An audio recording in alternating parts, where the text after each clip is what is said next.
Hi, everybody. It's Thursday, and we are Trekker's Delight. We are going to be talking to you about Among the Lotus Eaters. We've gone from a Shakespearean title now to a Greek mythological title. We're just wrapping on in Star Trek form. I'm Marie Brownhill. I'm here with Jermaine Watson and Keith Shovlin. And beautiful bean footage.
All right.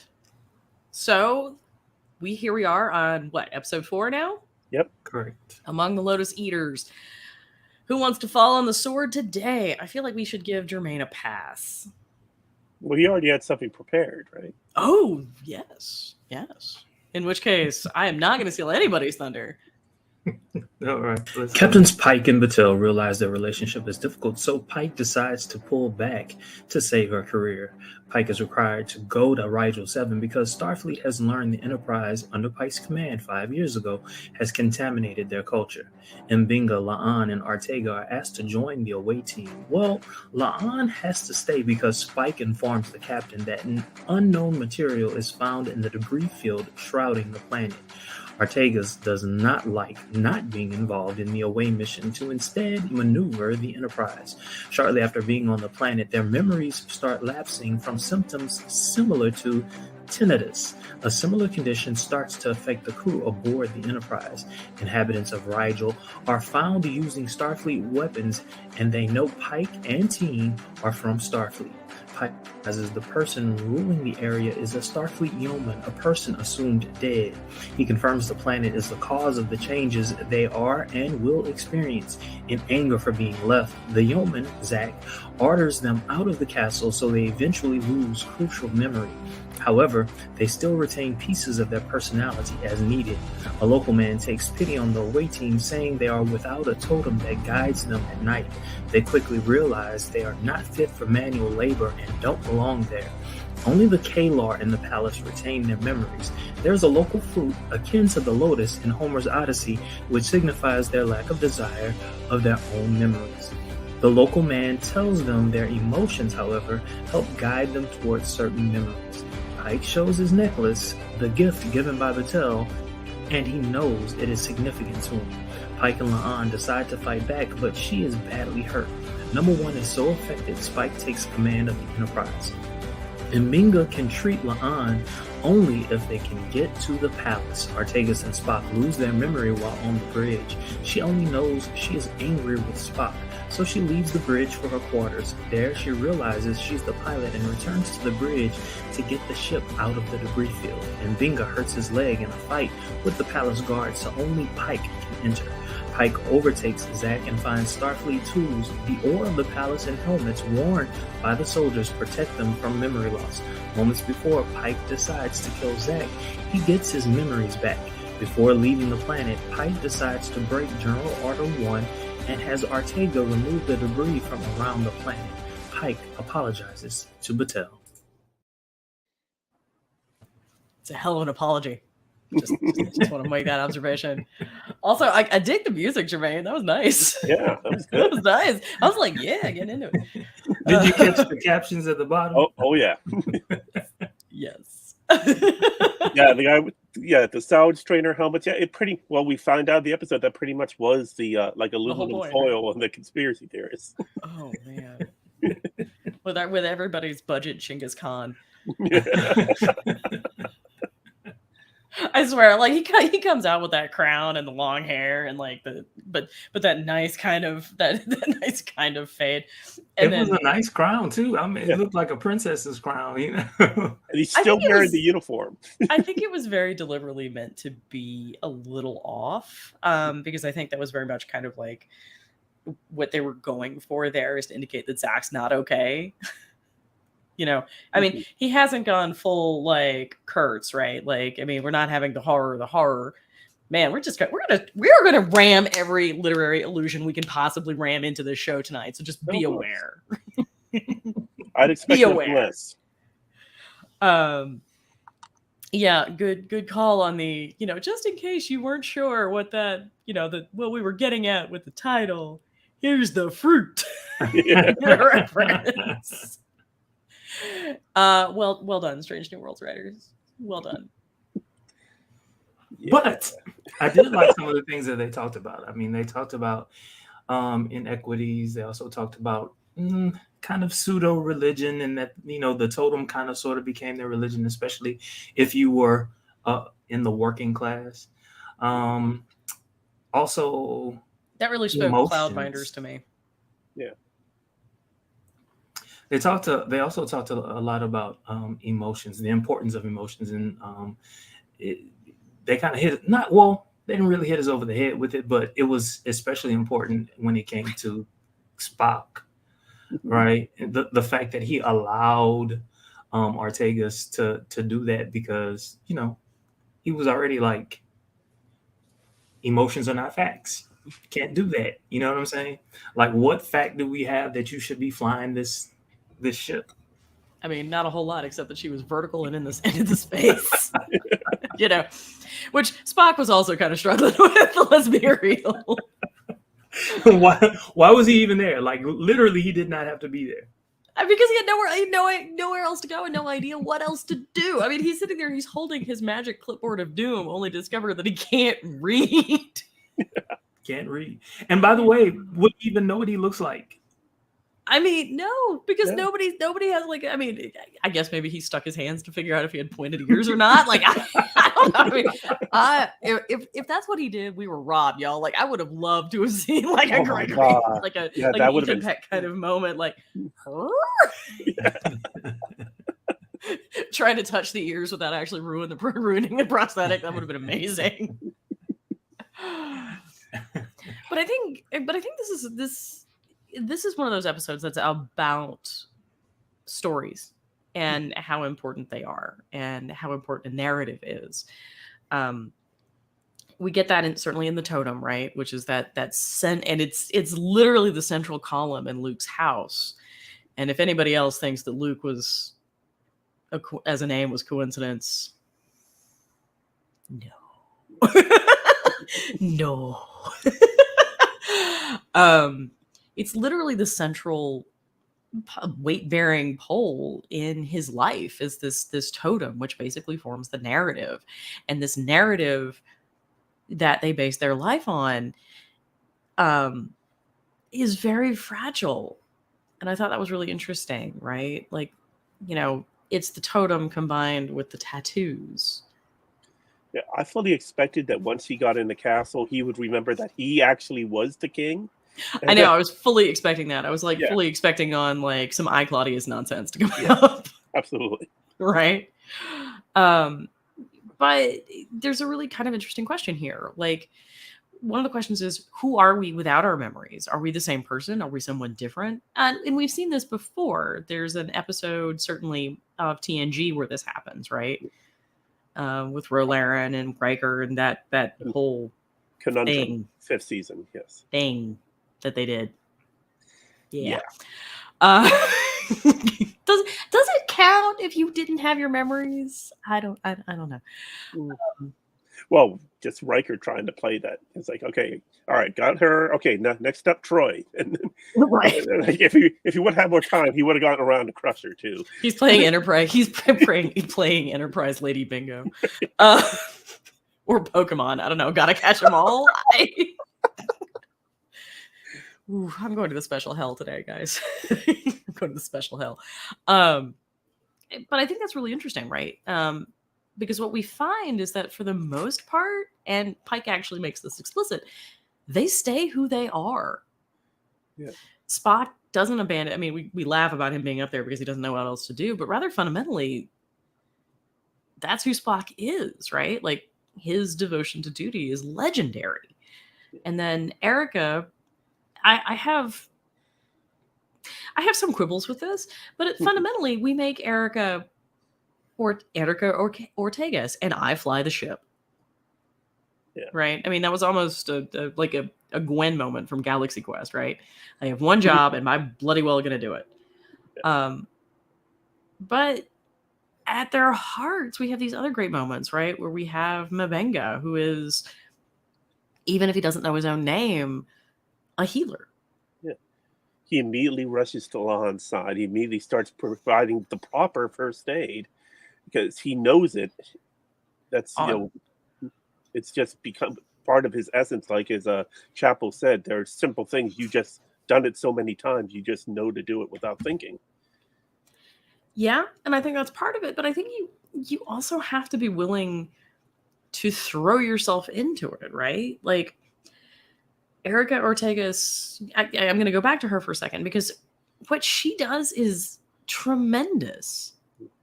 Just tremendous. She's terrified. She has no active memory of who she is or what she can do.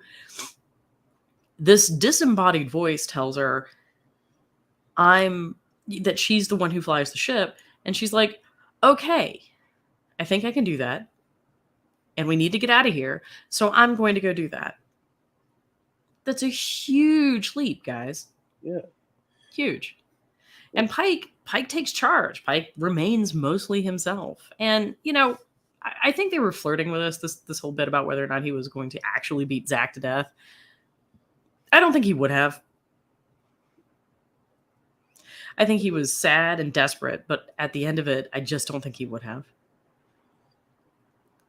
I mean, if Zach would have kept on prodding him, he might have shot him, but probably not killed him. But an arm.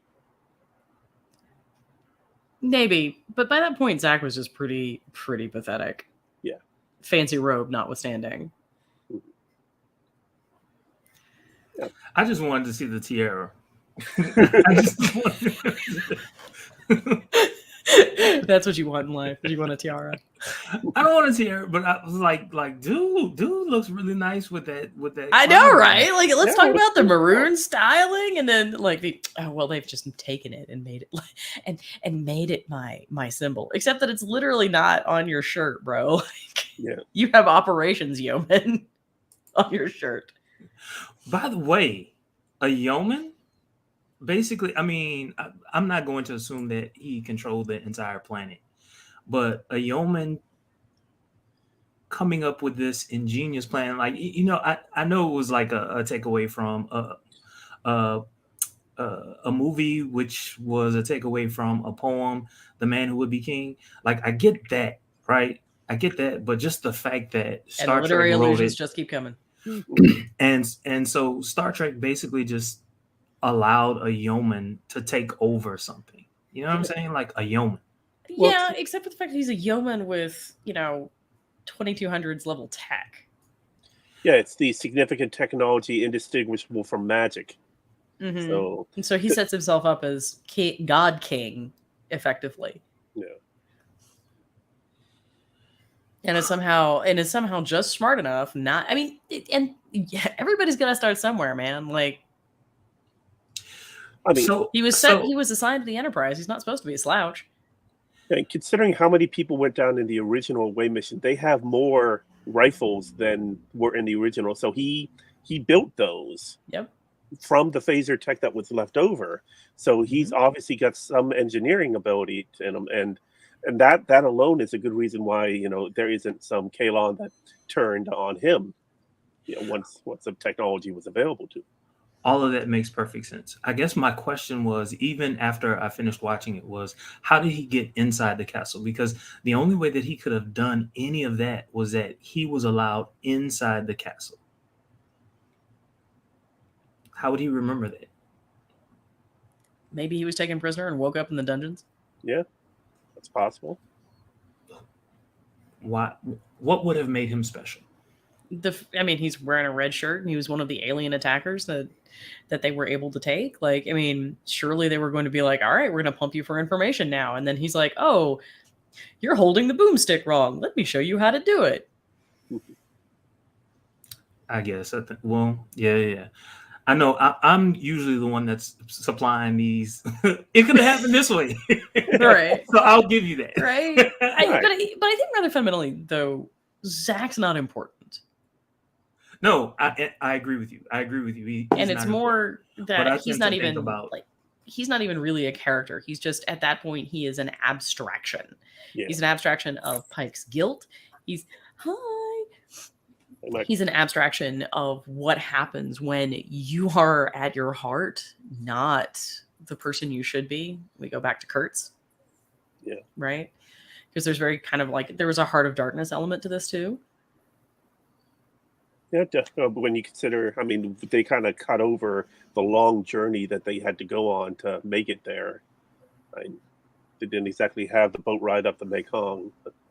No, they did not. But, they did have a 20-kilometer hike, interspersed with, like, periods of complete and utter just zone out.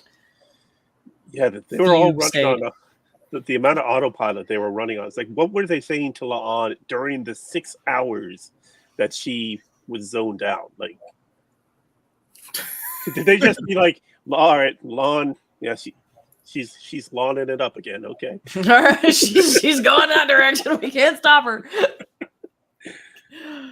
Oh man, it's such a weird. I have to admit, this is probably my least favorite episode of the season thus far. I agree. And yeah, Michael seems shocked by this. I'm anxious to hear you all's take. I literally just watched even the last 15 minutes. Yay, progress. I did it one time, guys. One time. Mm-hmm. Yeah, and so like I thought it was very well done.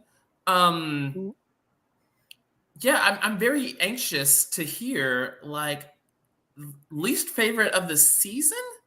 Yeah, of the 4 episodes we've had, yeah, there's got to be I do agree with that. It's not to say that exactly. It's not to say that this episode is not good. It's just of the 4, this is the least remarkable. Yeah. Agree. I feel like it's pretty on par with episode 2, but okay. Oh no. Episode 2 is far superior to this. Well, let's continue. I think what they're trying to do with this episode, right? What they're trying to do with this episode is they're trying to create a myth. Mm-hmm. And this is the myth story, right? Where, we have our, like we have Odysseus like wandering onto Kalar, right? Rigel 7, with no real memory of who he is, right? That's in the title. That's, as Jermaine pointed out earlier, that's where Among the Lotus Eaters comes from. Is the Odyssey, right? Odysseus washes up on this island shore. It's populated by these people that basically eat this lotus flower or this lotus fruit off this lotus tree. Not that lotuses grow on trees, but we're just going to set that aside for a minute. And then they forget everything. And it becomes this symbol of lethargy, of being unwilling to do what you need to do. And that's why, and Odysseus also rejects that the same way Pike and the Crute and Mabenga and La'an do. Yeah. Right? They reject Luke's idea that you need to live in the moment. Well, they do live in the moment, but they're choosing rather to live actively in the moment, not to accept the narrative that they've been fed, because something about that narrative doesn't fit. Yeah, I also saw some shades of the Time Machine with the Eloi and the Morlocks. Right, and certainly the Cloudminders. You have come on, y'all. We've got the Palace Kalar and the Field Kalar. Yeah, that was a little awkward, yo. Yeah, that goes back to those inequities that I was talking about. Mm-hmm. It's social classes, which is to be expected. They basically said at the very beginning that this occurred during Kalar's Bronze Age, and so that's in keeping with that. And there were two classes. There were the laboring force, and then the mysterious, secretive leadership. Yeah. Well, considering they were only there for 4 hours the first time, and in this one they were there for 6 hours just walking from the shuttle from point A to point B.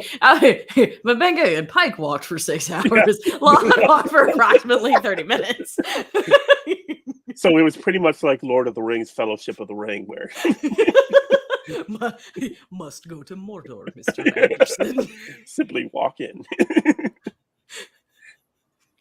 One does not simply walk. We are. There she goes. Okay. Cool.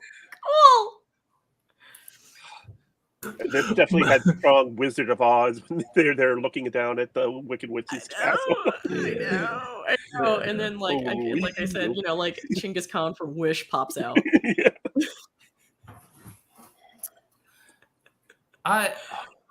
So many fun references. I know, right? I mean, this episode, I'm liking this episode the more I mock it, man. So I just took a moment and I was like, let me go back, and maybe I'm forgetting something through the 4 episodes that we've seen this season. And I'm like, I definitely would tie this, I reiterate my statement. I would tie this episode with episode 2 again. I think tomorrow, whatever, it was a good episode, and I liked it, but I think for me that would probably score the lowest of the season. Okay. That's fair. We all have differences of opinion, and that's okay. Yes, but I was like, maybe I'm forgetting something, but or maybe I'm just in an emotional state and this episode just resonated with me. Okay, so tell us why this particular episode resonated. Let's hear about your emotional state. So let's dissect this and discuss it. I love episodes where you truly get to understand kind of your captain, what drives them, what is their emotion, and that theory, kind of that element behind them. And I really feel like, to your point of being stripped down to your core of who you are, we saw that throughout this episode. Pike was stripped down to literally his raw, visceral, carnal emotions that were driving him and who he is, and that development process of a captain, to the point where he even is I think he doesn't even believe he was that person until he was forced to actually live in that moment and in that time.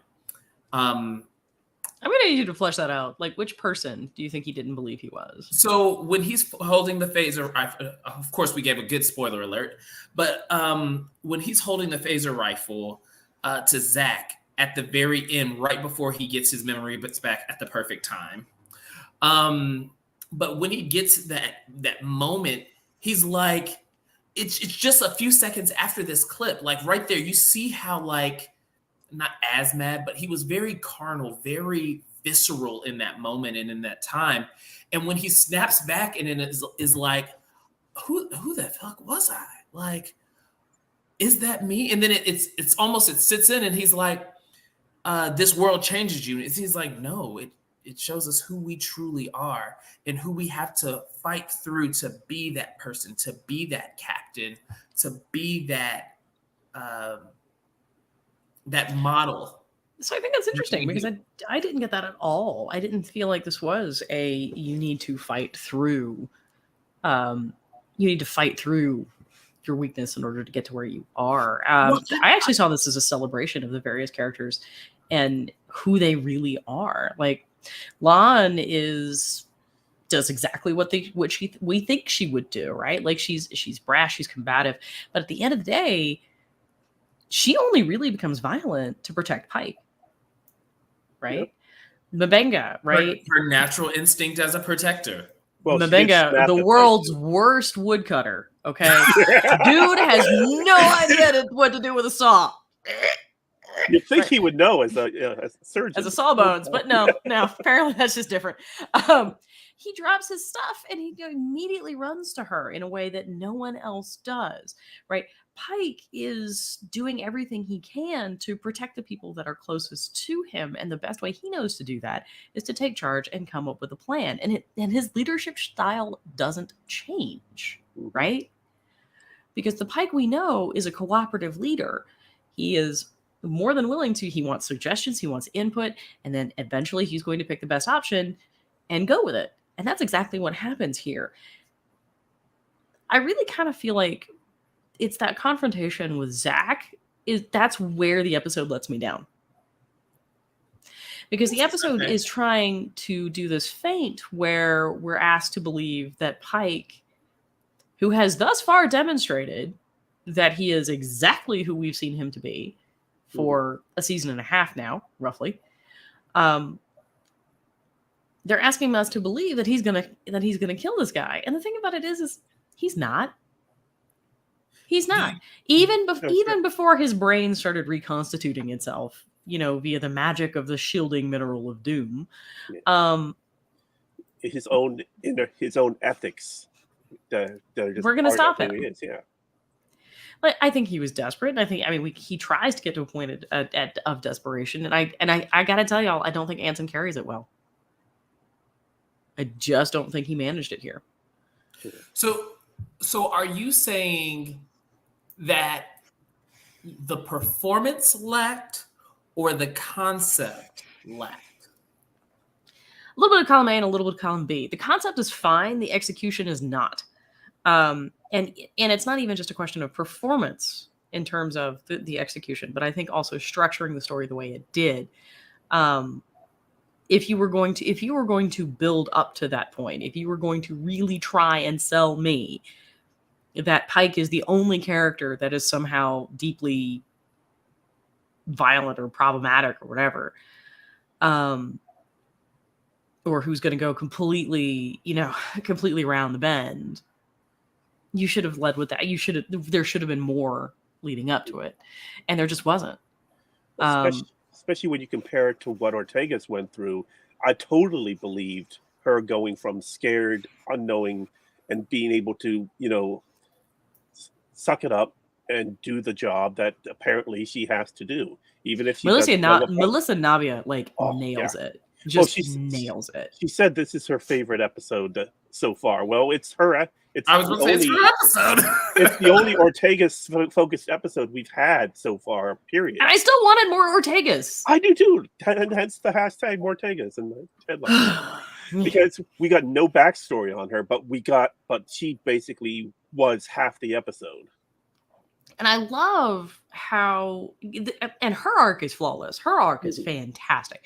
It goes from this, I fly the ship, and that's all I do, to turning it on its head and the I fly the ship becoming a central part of who she is.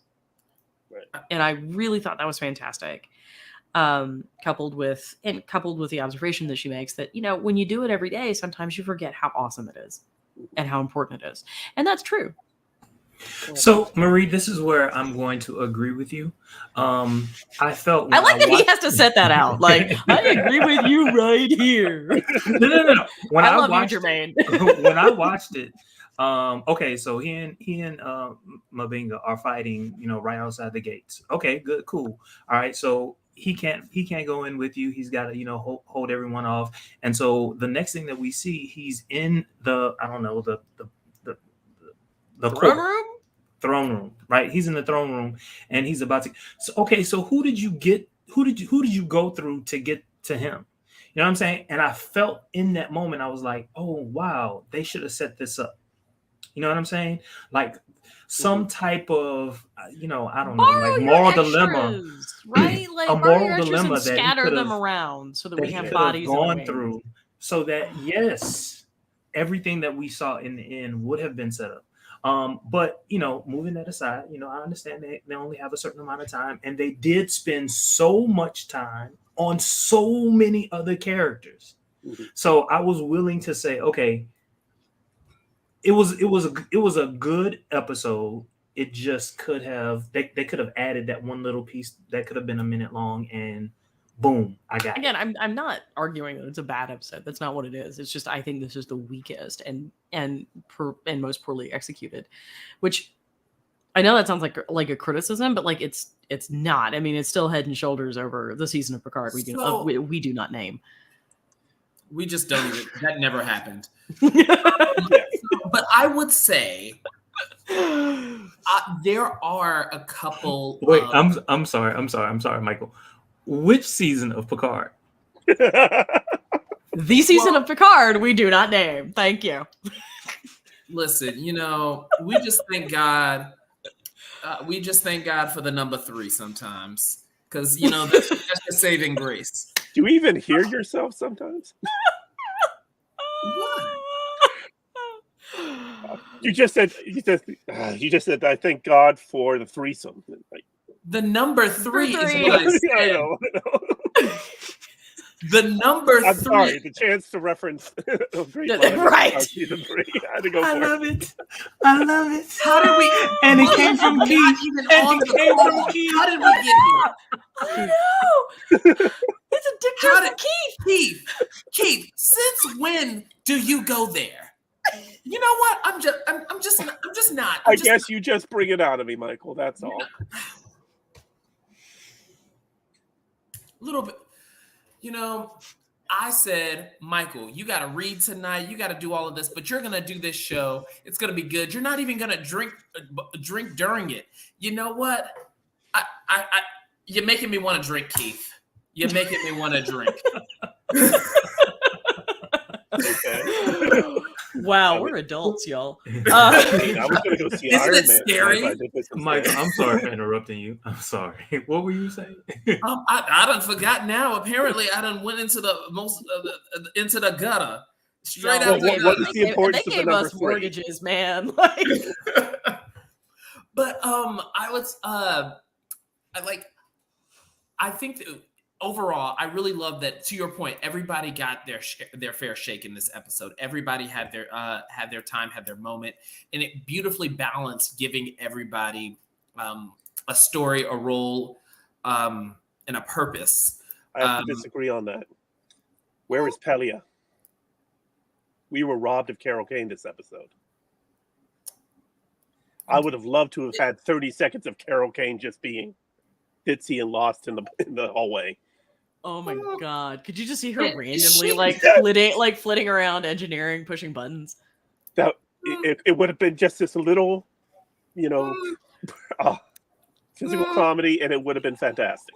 Or just to flip the game just a little bit, because she's a Lanthanite, she didn't experience whatever everyone else was experiencing. She had a lot more memories to lose, so she had some time to go. Well, maybe she went back to working at the anthropology department again and is trying to check. Or maybe she's wandering around cussing at Pythagoras for making her do homework.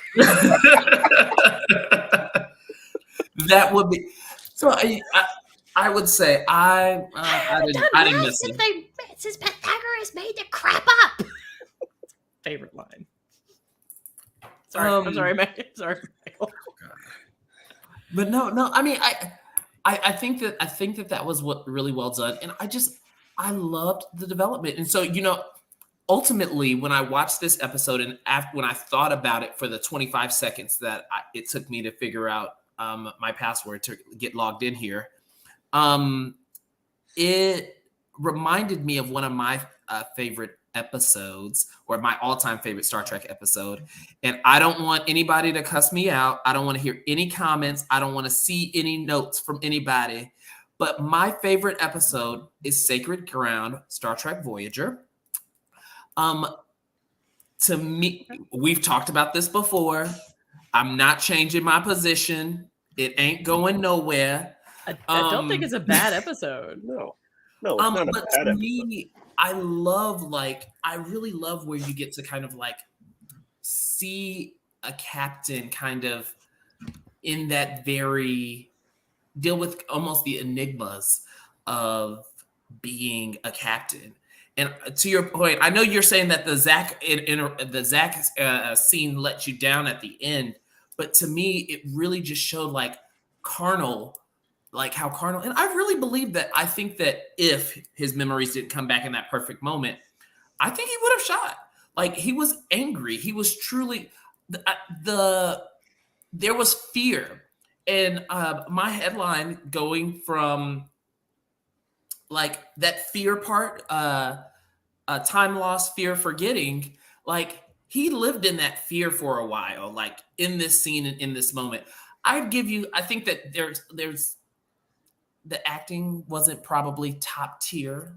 Not in I like need you to flesh out when you keep talking about carnal and carnality here, and I want you to flesh out what you mean by that. So when he is like fighting Zach and beating Zach, like even when he goes to the box, he looks and he's like, these are tools. And his memory kind of starts to come back for a moment. And then like Zach says something and he's just like, no, I'm going to go over here and I'm just going to keep punching and I'm going to beat the living hell out of you until I get this memory back. Even if that won't bring my memory back. To me right now, that is giving me some type of, I hate to say it like this, but like sustainment, fulfillment in that moment. So you're seeing this, you're seeing this as an almost necessary expression of his id here.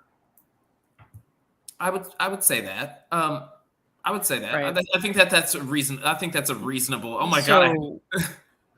I know it's the first time anybody's really going to talk about Freud as being reasonable, but like, all right, we're just going to college philosophy for a moment, but okay, we're going to chase that shit down. Let's see what we get. So you're actually seeing the physicality of what he does to Zach as being fulfilling a need at that point. Yes. Okay. And when it comes back and he snaps back and he gets his memories, he's like, it shows us who we really are. He's recognizing that. And I think we've seen this before, that across Star Trek, that there is a kind of that dark streak across everyone. And so with that dark streak, it's like knowing the captain he is, seeing who he is throughout the episodes, and knowing that's in him, like that he has to like fight through that, push past that, work to be that consensus builder. And that comes naturally to him. Like, I really love that development and I love that story from him. And maybe I'm just seeing it and reading more into it, but I just really love like a captain development episode that really gives them I got to give it to you. I don't see any of that. I don't actually see, again, Pike fighting through anything in particular, except his own reticence with respect to his relationship with Batel. And Una calls him on his nonsense, the way all good friends do, and tells him to pull up his big boy panties and go and stop sabotaging himself. Right.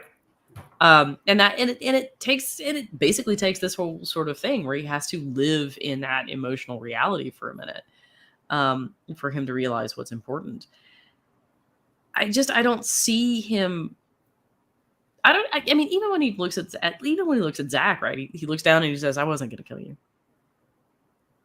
and because he's like, "That's not who I am. I would not have done that. Unlike you." And this is an important exchange that we haven't touched on yet, which is he's like, "Was I responsible for leaving you here? Yes, that was my bad. But everything that came after, everything that you have done here, is on you. Those were your choices. That's who you are at your core. And you're going to have to live with that." I don't think Pike's carrying any guilt at all when he walks off planet, except with respect to Batel. And considering what we know of Pike going back to the cage, he was ready to walk away from Starfleet after losing Zach and the two other crewmen on Rajal 7. He was ready to hang them up. That he felt that he had done such a poor job that he was ready to walk away and just set him up to be sort of redeemed by the situation on Talos 4. Yep. And for Zach to kind of just brush that aside, because obviously Zach doesn't know he went through that, but to kind of cheapen that journey we There's saw your crown Pike go shot. through. Yeah, it is a nice crown. But I do question him wearing his uniform every day for the past 5 years. I was like, That had to stink. I mean, y'all, did you see any running water at all No, anywhere? No. Everybody was going to be right. Yeah. Like someone's over there like, well, I guess you can rub some of the snow. No. No. Just don't use the yellow snow. So there are some, even though I thought, again, this is a good episode, there are some points that I would have loved for them to flesh out a little bit more. How, like, what in the world made them make that castle out of this random ore? Because that's what they had. Yeah. Like, but I mean, like, what really made, like, apparently this nonsense was just literally littering the surface of the planet. And my guess is that Zach was smart enough to use his Starfleet tools to identify what this was. And so he was able to make himself an aluminum foil hat. And everybody thought he was nuts until he was the only one who remembered anything. And so this is how it happened, Jermaine. This right here. Yep. Everybody else wakes up one morning going, I don't know my own name. And Zach's like, I do. You're Bob, and I'm your king. That's how that worked. Could have been. Or if he was injured after the incident, maybe somebody was like, take him to the leader. I have a simple question. Did we see any greenery, any vegetation whatsoever on that planet?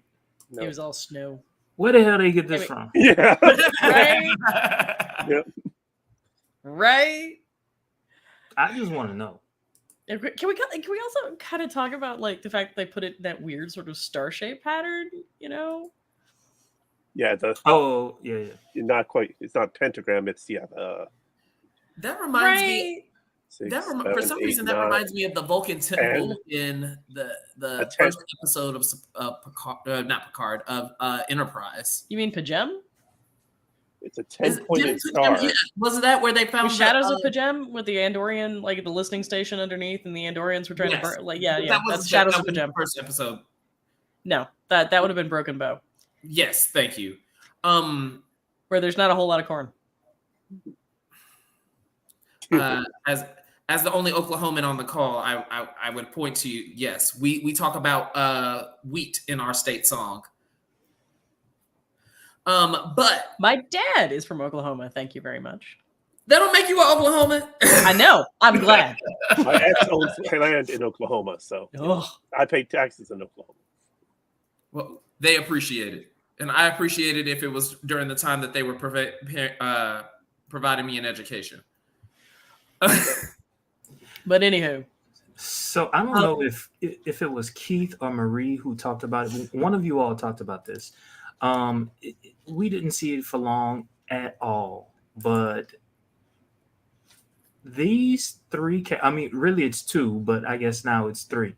These three characters seemingly are going to experience something there's a part of their relationship that I feel is going to develop. Well, we've had a lot of investment in the dynamic between La'an and M'Benga. Mm-hmm. Especially last week with them, the sparring. Yes. Mm-hmm. Yes. And we know La'an is in the process of actually creating relationships with other characters. And we also know that Erica and Joseph hang out. Yeah. You said Erica and Joseph? Yeah, M'Benga and Ortegas. And Ortegas. Remember they were watching Spock in his right. when he was talking to Spock? And they're doing they were doing the voices, or at least Erica was. Erica was, yeah. So they hang out. We talked about this before. In fact, Jermaine actually brought it up that this is the show that has done the best at balancing a true ensemble cast than we've seen since tried forever. Yeah. The hat, man. Yeah, it's a good hat. It's a good hat. It's not supreme, but it's a good hat. She looks good. And besides, like with with the shaving on the sides of her head, she was going to be cold. She needed the hat.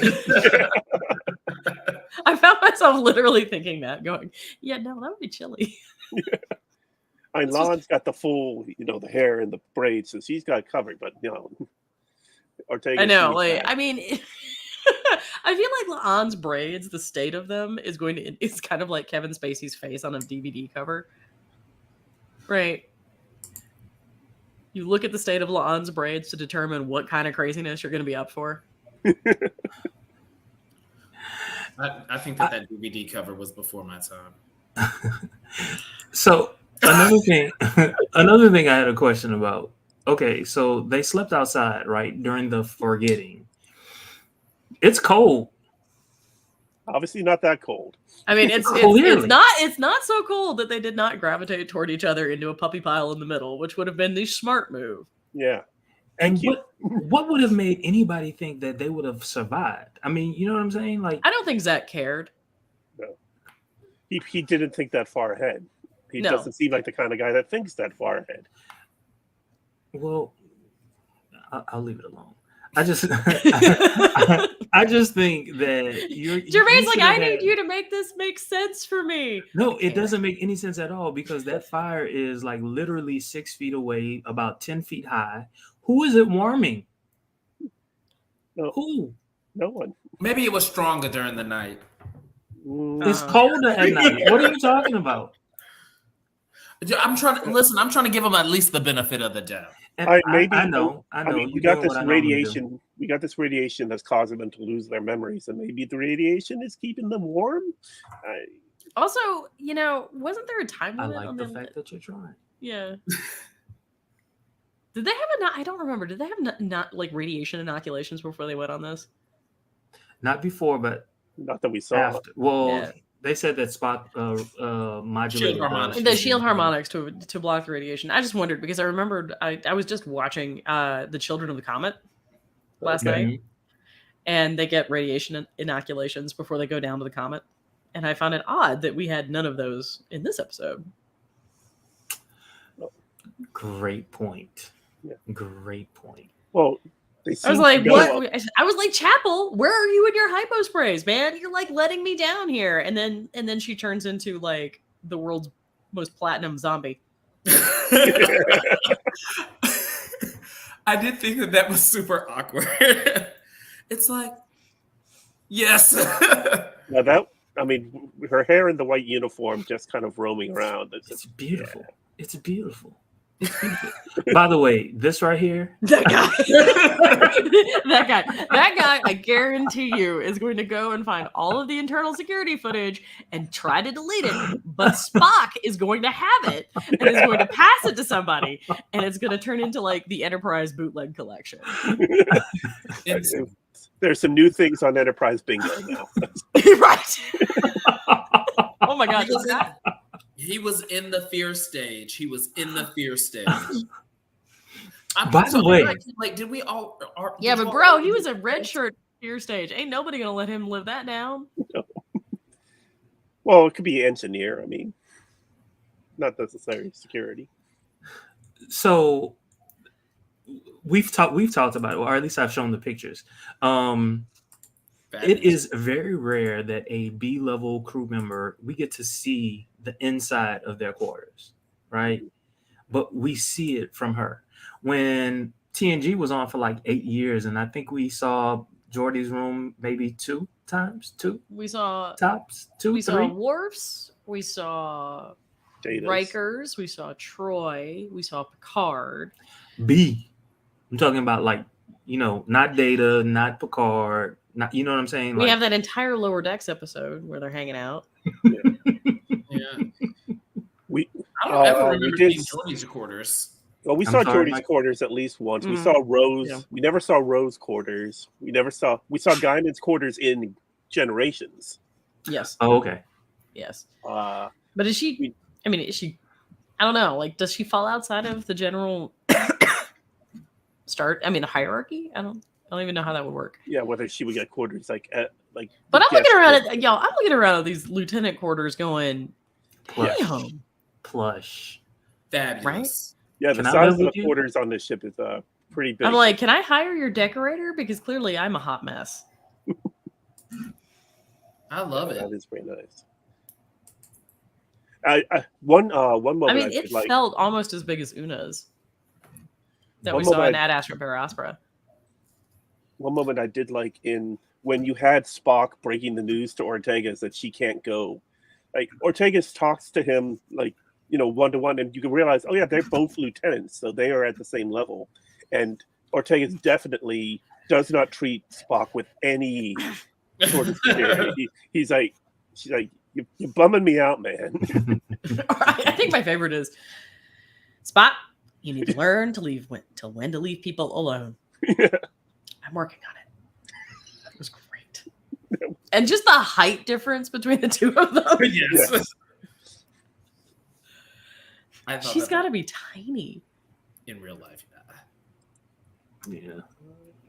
I mean, I got to say, one of the things I really love about Strange New Worlds is that everybody has the same boots. Yeah, no one's got high heels. I never noticed that. Mm-hmm. Yeah, the only time we really get a massive heel for Christina Chong is when she was trying to keep up with Paul Wesley. Melissa Navia is 5'3". So she is just an inch shorter than I am. So it'd be like me trying to talk to like Jermaine or Will. Gotcha. Or Keith, actually. Y'all all giant. Ethan Peck is 6'1.25". So yeah. Oh, he's taller than me. Yeah, I'm 6'3". So yeah, it would be like. Yeah. You're 6'3"? I'm 6'3". Yeah. Wow. You're 6 foot, Jermaine? 6'1". Okay, we're the same height. I wouldn't have known that. I am tiny. I just imagine we're like all standing next to each other in a line, and then Marie in the front, like, right? This is my squad. What you got? That is exactly what would happen. I'm like way in the wait. I can't quite get her, guys. We have to hold her, put her up on our shoulders. Right. So I kind of think that we've talked about this episode a great deal. Keith, do you have any geek news or Easter eggs for us? I got both Easter eggs. When we saw in Ortega's quarters, she not only has a model of the Enterprise and Constitution class, but she also has Walker class, which we saw previously as the USS Shenzhou in Discovery. So she apparently, before she was on the Enterprise, was on a Walker class ship. Yeah, that's the second one sitting next to it. One item of note, the star dates. The star date was stardate 1630, whereas the star date of the previous episode, going back to Ad Astra Per Aspera, which definitely was before this episode because they referenced it, was stardate 2393.8. So star dates are going backwards. And in fact, if you look at Memory Alpha, the star dates for this show have been all over the place. I mean, you had some of that in TNG too. And TOS. Yeah. And that was Roddenberry deliberately trying to obfuscate when things were taking place. So we know things are happening in order because obviously this references what happened with Shock and the trial. So for it to have a different date, now I'm even more confused about star dates than I ever was before. So, get the design people in line, Keith. Get them in line. And one thing to put out, the Luke character, that's actor Reed Birney. If you've seen the movie The Menu that came out last year with Ray Fiennes and Anya Taylor-Joy, he was the one of the diners that was forced to cut his finger off. So, yeah, there's an image. Yep. So yeah, I kept on looking at him like, where do I know you from? And yeah, that was that. Trying to see what else. All right, that's what I got as far as Easter eggs. didn't find too many, and I'm sure there'll be more. Yeah. And there are some references. Obviously, Rigel 7 was in the cage, and Vega Colony, which was what they used, where they went to in Where No Man has gone before, the second pilot. So you had a reference to the cage and a reference to Where No Man has gone before. That was Delta Vega. Where No Man has gone before. Yeah, it was Delta Vega. Right, because that was the whole point of sending Spock or marooning Spock on Delta Vega. Okay. In the Abrams verse. Oh, yeah, and Kirk there as well. Yeah. Old Spock and then Kirk, yeah. Yeah. Real Spock. As far as news, for a few hours this week, Enterprise was only 3 seasons instead of the full 4. Paramount Plus accidentally removed season 4 of Enterprise, which led some people to share the image of the time cop from last week's episode. It's like, there never was a season 4 of Enterprise. I don't know what you're talking about. The meme game has been on point. Oh yes, yeah. The memes coming out of last week's episode have been fantastic. Keep it up, internet. Yes. The writer's strike is ongoing, and as of today, SAG-AFTRA, the actors, they had extended. They had given AMPTP an extra 2 weeks to negotiate a deal because it looked like they were coming close. Those negotiations collapsed today. So if they don't reach a deal before the 12th, then SAG-AFTRA will also be going on strike. As far as the petitions we're watching, Make Star Trek Legacy with Terry Matalas, the showrunner, is up to 60,830 signatures, with 165 signing today. And Save Star Trek Prodigy is up to 27,188 signatures, with 149 people signing today. And of course, Prodigy is no longer on Paramount Plus. If you want to watch it, you have to have the first half of season 1 Blu-ray DVD. Otherwise, nothing. Because even Paramount Plus had the option where you were able to download shows to YouTube, and that's no longer. That went away mysteriously right before Prodigy was taken off. Well, and you all probably talked about this last week, but is it just like we don't want to have to pay royalties to the actors, and so we're like, this is our cost saving measure by pulling it off the streaming service? It's a mix of things like that. It's the tax write-off of basically saying we no longer are producing this, but it's also they could say we can now get someone to pay to host this instead of us putting it on. We'll get Netflix to pay us to have it. So they're looking at this as a tax incentive and as a possible revenue stream. And everyone's been doing that. Disney Plus has done that. Max has done that. In fact, there are 2 shows that were on HBO Max that are now on Netflix that have been removed. So it's some are trying in Hollywood are trying to blame it on the writer's strike, because that's basically their first instinct, is to blame it on the people asking for more. But this is, and you saw it with what Warner Brothers did when the Batgirl movie suddenly disappeared. They did all this work putting this movie together, and you had actors talking with pride about the movie, and nope, gone in an instant. Yeah, no one will ever see that movie, which is an absolute shame. So as always, do what you can to support the Prodigy family. Go buy things. I will be doing a review of Star Trek Prodigy Supernova for the Nintendo Switch for Game Industry News. Go pick up your Zero figures, your Doll figures, your Gwen figures. Demand Rock Talk figures, because she got skipped. That ain't right. They were supposed to release a Rock Talk and a hologram Janeway figure in the spring. Well, it's summer now, and we do not have Rock Talk or Janeway. So I can't get any more knickknacks. I'm not allowed. By who? Don't worry about that. I'm over here like, I'm shopping. I am shopping for antiques to put my toys on. I don't know what you're talking about. Because I'm a child. All right. So next week, Same bad time, same bad channel. Do we know what we're watching? The episode's called Charades. That does not bode well, guys. No. Hopefully it's not like Move Along Home. Yeah, I'm sorry. I'm sorry. I know. I mean, I gotta tell you, the tattoos on Luke made me think of Move Along Home too, and I was just like, this is not fair. Come on, Waddy. Oh. All right, as always, like, subscribe, let us know what you would like to see.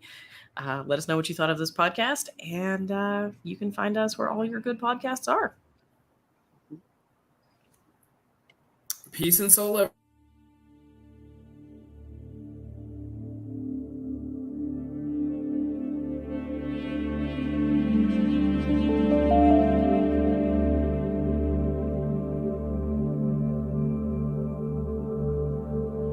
Absolutely. Yeah, I'm not going to ever say it on the internet.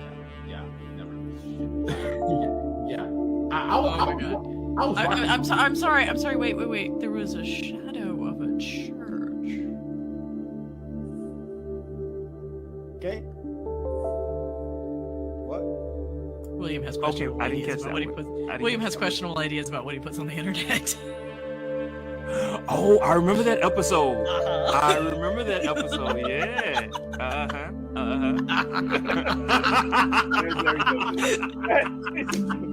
Wait. What?